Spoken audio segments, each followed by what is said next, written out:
Here's a few things for the Hmong linguistics, broken down to individualization, from the sound of intonation to put you in a high elevation. It's the word order, CVT, that's phonetic.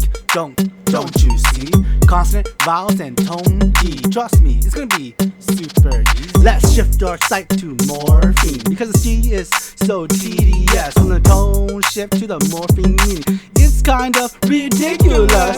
Oh no, here we go, dwelling in the SVO, keeping your grammar in check, because it's subject, verb, and object. So if your brain hasn't been perplexed, that's all wrapped up in syntax. If you wanted to flex, you better move on to the next paragraph, because if you truly understand, you better know your context. From pragmatic to semantic, it's gonna put your knowledge to the test. The humble statues to the hidden meanings, to the metaphors and similes, it's not all what it really seems. You must read the stories from between the scenes, not only stories but dive into her song. Da, ja, plain and blonde, within them carries a wealth of knowledge that always have been there all along. So here's a few things about the Hmong Linguistics, from the sounds and intonation, broken down to individualization, to put you in a high elevation.